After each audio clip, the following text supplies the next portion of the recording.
Hello everybody, it's me, GhostCritic. Thank you for joining me for another comic book review video. This is where I give you my thoughts and opinions about all the comic books that I picked up, and you'll already know what they are because of course you've already watched my new comic book day pull list video from Wednesday. What I do here is I list them in order of how entertained I was, finishing off with the big pick of the week. As you can see from the title of this week, I had a tough time putting these in order because they were all so good, and equally I was so surprised at what I did use as my pick of the week, because I've been pretty hard on it for quite a few issues, so stick around for that.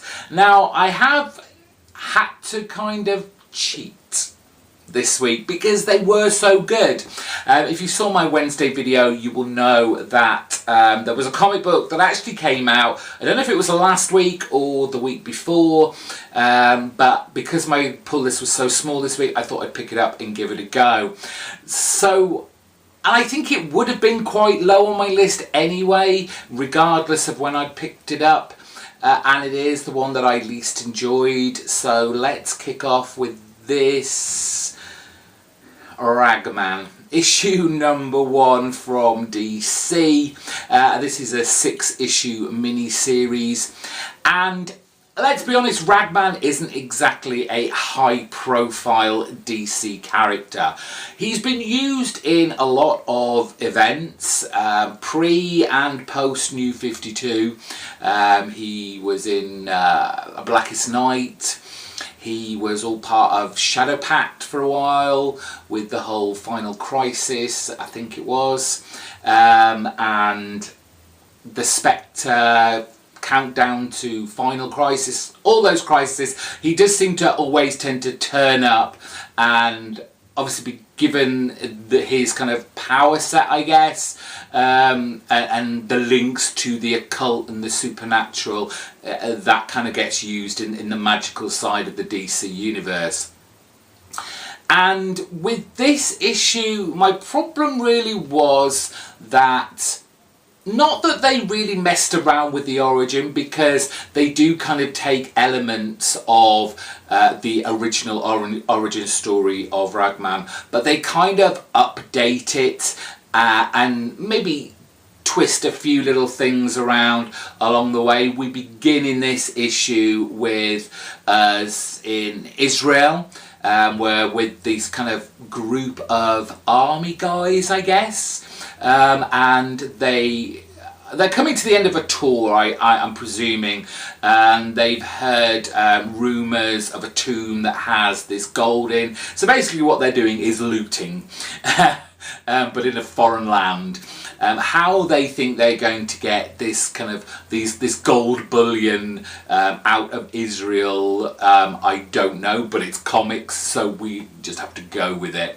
But everything goes wrong, and pretty much, as far as I can gather, all of this central characters, teammates, army guy mates, are all killed, and he's the only one left standing, and we don't really know why yet. So we come to I guess the present day, where he's back at home in America. His life is strange, to say the least. He has these blackouts, he doesn't know how he ends up in places, and we find out that he is the Ragman, and we get a lot of kind of demonic influences. There's these demons and they're after what he has, this kind of Ragman power that he doesn't really understand yet, and it feels more like Ragman is another personality that takes over from our main character. Although they converse with each other, it's more that the Ragman is in control rather than who is wearing that costume. And it transpires that these demons want the Ragman persona and will do anything to get it, and at the end of this issue, his father, I think it is. It's either his father or his uncle, who owns this kind of junk shop, gets killed by these demons, and the shop is blown up. So the Ragman kind of takes over, and you know the next issue there's going to be some sort of big fight scene. And that's really about it. And it just seemed a little ordinary. There was nothing exciting about this. The artwork inside felt a little bit too clean at times for this. You know, it sounds strange, but I wanted it to feel a bit more raggedy. A Ragman, but it felt very, it's probably a lot to do with the pencils and the inks. They're very kind of detailed and clean and crisp rather than raggedy, which might have helped this be a little bit more interesting. The likelihood of me getting the next issue of this is very slim, regardless of how many comics I've got on my pull list for that particular week. I'd love to know what you thought of it. Have you read Ragman before? How did this compare to your previous reading? Next on the list is Astonishing X-Men from Charles Soule, issue number 5, and Charles Soule did a really good job in basically assisting whoever's going to take on an X title in the future, a way to get Xavier back into the regular universe, even though he was dead. We find out in this issue that Xavier and the Shadow King, I think it's Farouk, have been going at it in the astral plane for a long time, playing these kind of mind games, vying for supremacy, using all their wit and imagination to battle each other. And this comes out telling the 3 superhero X-Men that he's whisked away of Rogue, Phantom X, and who else was it? Mystique, yes. In the last issue we saw them all split up in the astral plane and go through separate doors, and the challenges that each couple had. But Gambit got left behind. He wanted to stay in that kind of perfect universe of him and Rogue together in a romantic setting, because they can never have that in real life. So of course Gambit has now been taken over by the Shadow King, and Shadow King can now use Gambit as a puppet in the real world to spread this kind of psychosis by touch to the kind of human population at large. But this is basically gradually crescending up to I guess the finale of this first act of this 12-issue series, where we have literally knights in shining armour from Xavier, picked out these 3 to be his warriors for what will hopefully be the next and final battle between the Shadow King and Xavier. It's great comic book action all the way, with not just things going on in the astral plane, but in real life, as where they are on the top of the skyscraper on the ceiling, it literally just falls apart, and Psylocke has to basically carry them mentally onto the next building ceiling to avoid them getting crushed. But there's some, I will say, interesting artwork. Again, it kind of suffers from the Ragman thing. It's a bit too clean. Maybe I just like it a bit rough. Ramon Rosanas is the artist, with Nolan Woodard as the colour artist. And it just felt a bit too clean, but it was fun. It was the X-Men doing, fun X-type stuff. and I just really liked it. And there was a nice little twist at the end where we've had this kind of glimpses of Angel, who is in this kind of peaceman mode, and doesn't want to let Archangel out. But it does look like that the only way to save everyone, at least on Earth, not within the astral plane, is for him to bring it out. And Psylocke has to kind of coerce him to bring out his inner Archangel, his kind of evil side that may take over him, and we see the big kind of breakout at the final page of the issue. Just fun, action-packed all the way. Really like what Charles Soule's doing here, and just enjoying the heck out of it. Like the idea of a different artist for each issue. I think it's because it's each issue rather than having different artists all in one package that it doesn't feel so there's not too much of a shock for each issue that it's like, oh, this doesn't really fit with the last artist. I think the gradual changing has been good, because this looks like nothing from the first issue, but it's still just as fun and just as good. We get Paper Girls issue number 17 from Brian K. Vaughan and Cliff Chang, with colours by Matt Wilson.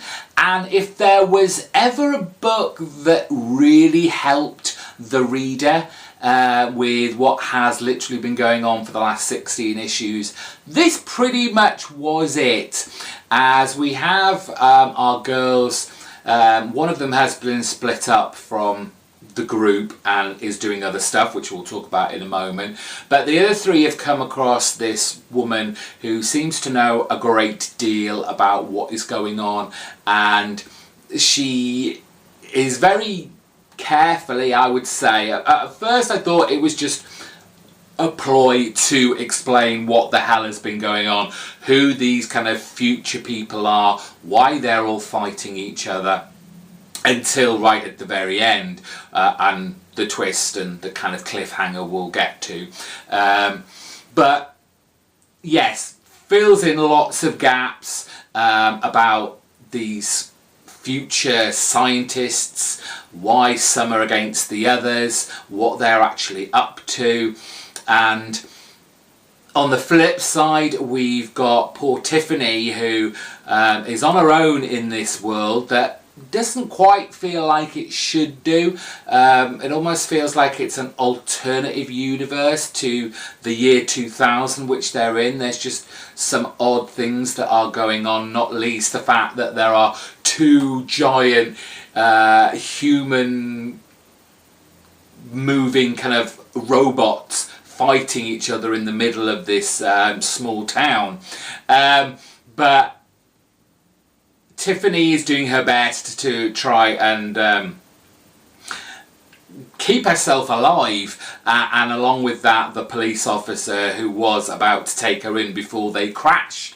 And so we have this great scene of her pulling out the police officer from the car, only for these kind of nano robot type things build everything back to how it used to be, almost putting kind of time back how it should look, and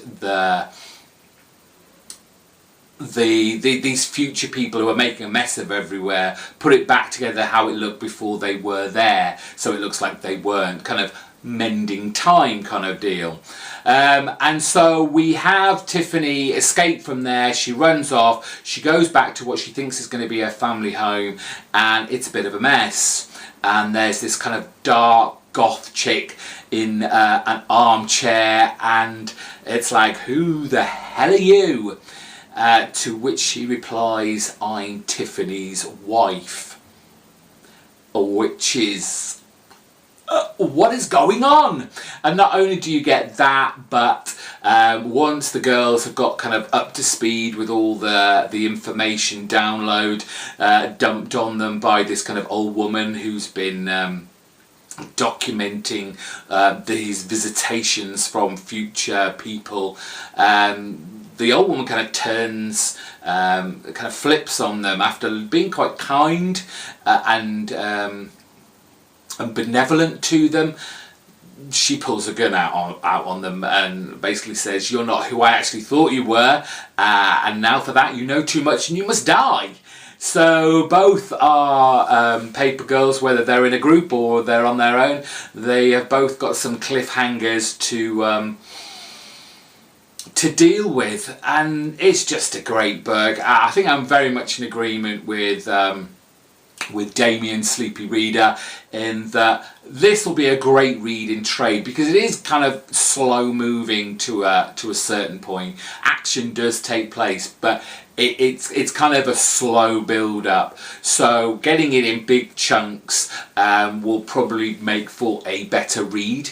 But at the same time, I don't think you'll get the same thrill and enjoyment of these great cliffhangers, or having to wait another month for the kind of reveal or more information to that cliffhanger. So however you read it, you're really going to love Paper Girls. It's been a fantastic series since it began, and one of my firm favourite Image titles.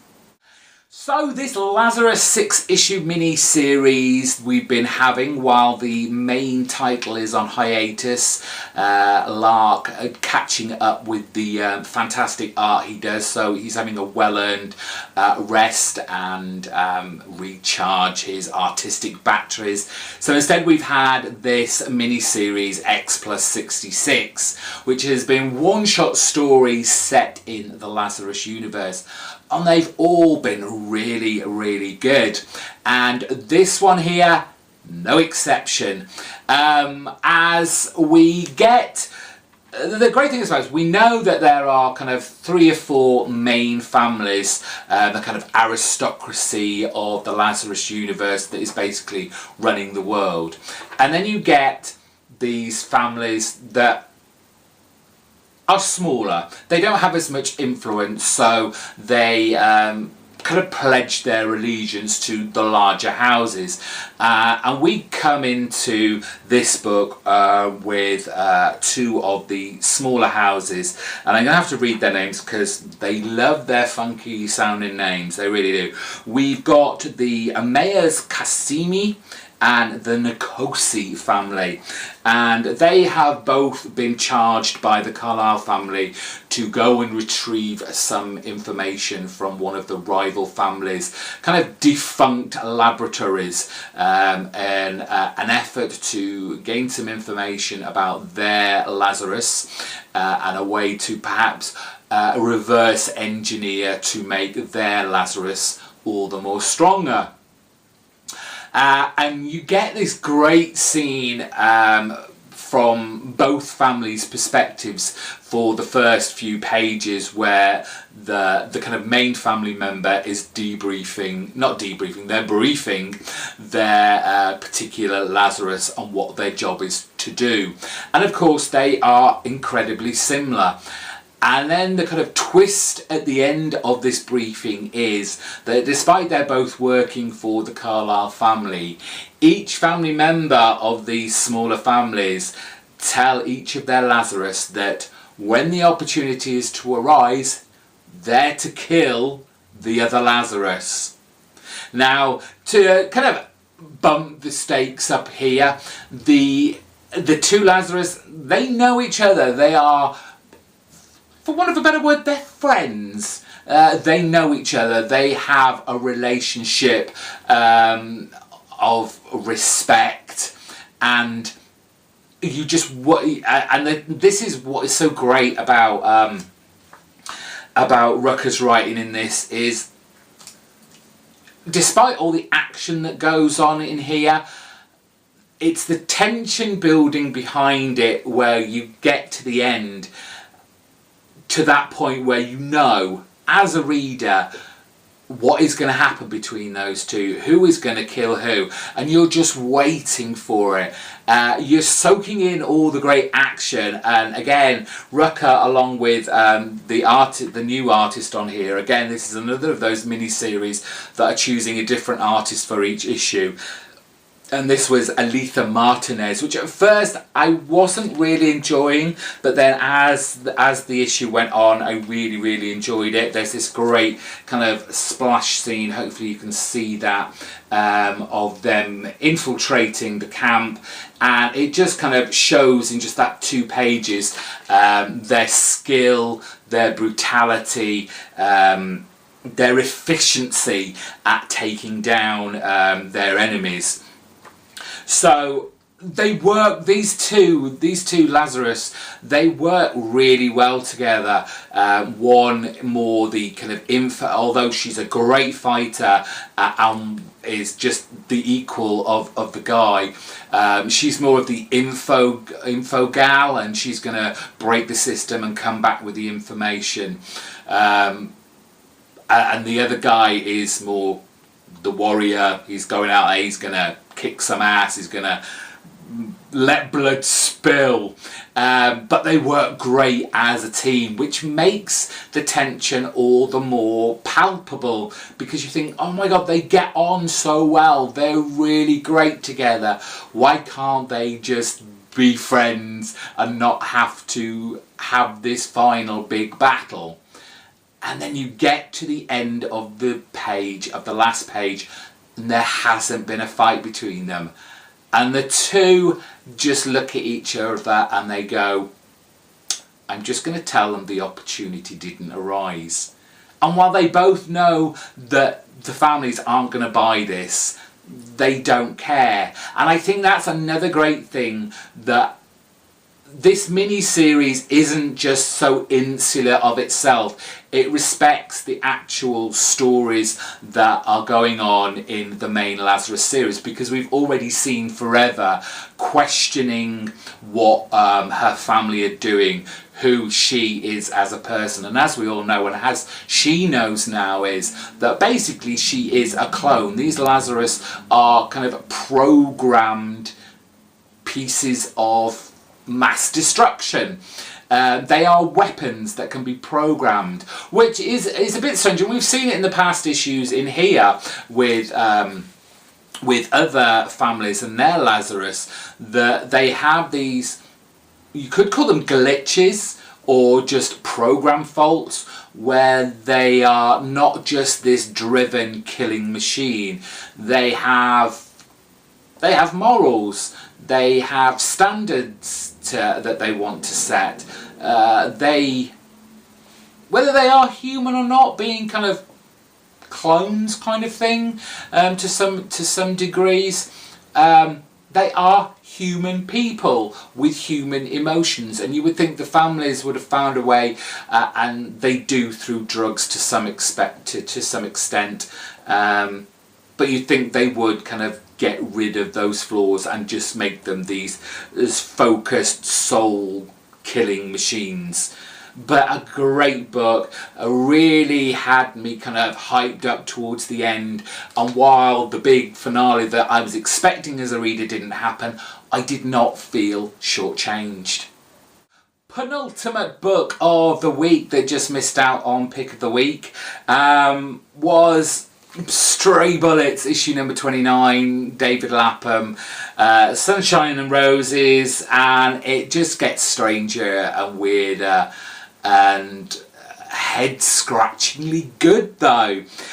From the nonsense that happened last issue with Orson / whatever that new persona he is now, and the banana incident. I'm with Jared Osborne here. He spoke about this in his new Comic Book Day video this week. He was just as confused about the banana reference as I was, and I'm in complete agreement with him. I don't think we're ever going to find out what all that was about. But the crazy doesn't really stop there, because this was kind of crazy but in a different way. And I'm not sure if I'm right about this, what I'm going to say, but it certainly felt like it to me by the end of the issue.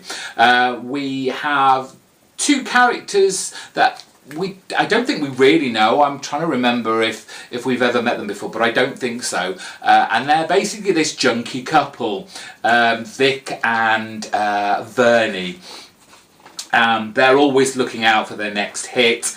They are... They live in, as you can imagine, not the most salubrious of houses or flats, and are just kind of living day by day in order to get their next hit. But it just feels at the start of this that Vern kind of wants to get clean, that this is always going to be his last hit. And the start of this book, they take a hit of heroin, and everything seems great, and it looks like they're the couple are about to have sex on drugs. And then you get these kind of snapshots of just a light buzzing, a gun, just like the front of a gun, the guy that we've met with his mouth taped up, and just these female eyes looking. And then apparently it's 6 weeks later, and Vic has apparently cleaned himself up. He's going to work at this garden and feed kind of store. He finds a girl that he's attracted to, but at the same time he knows about Vernie back home, still hooked on the drugs. And there are elements of this that I just thought, well, this feels a little bit lazy in parts, and I'm talking about the artwork. It just felt like, initially reading it, felt a bit rough and a bit sloppy.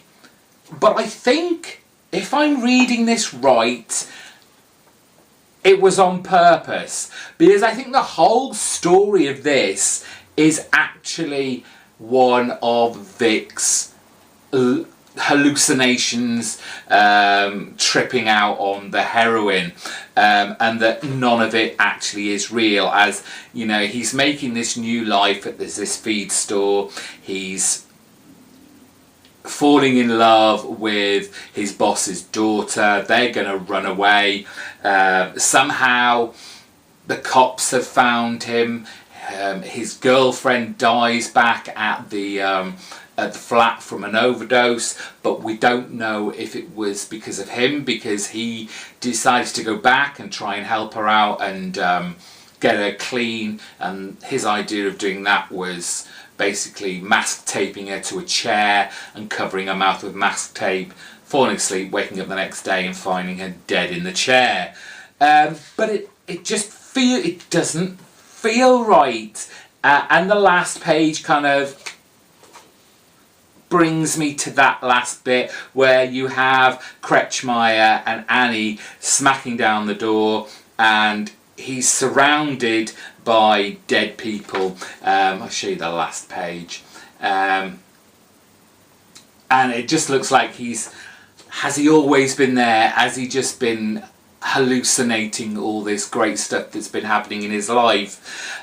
Just crazy, out there, creative storytelling again by David Lapham.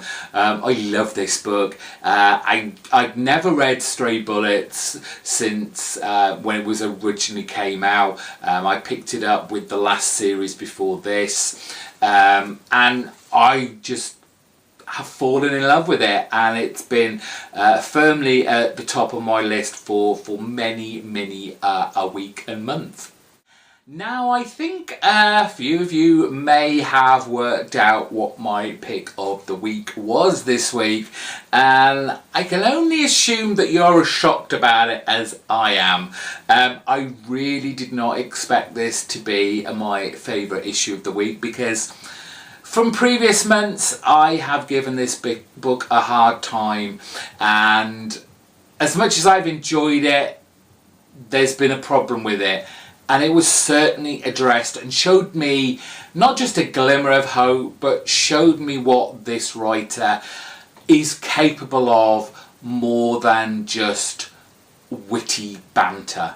I'm talking about Chip Zdarsky's Peter Parker Spectacular Spider-Man.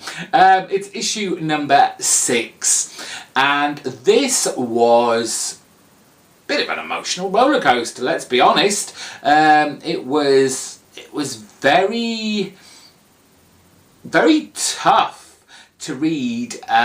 These two characters really let go, really get to the core of what each other's problems is with each other. Because if we really think about it, in the whole, let's forget about reboots and everything that's, you know, that's changed, retcons and all that kind of stuff, and clones and all that. J. Jonah Jameson has really been there from the very beginning of Spider-Man's career, and he has always been his #1 hater. He was the original hater, and it's why hold on to that hate for so long?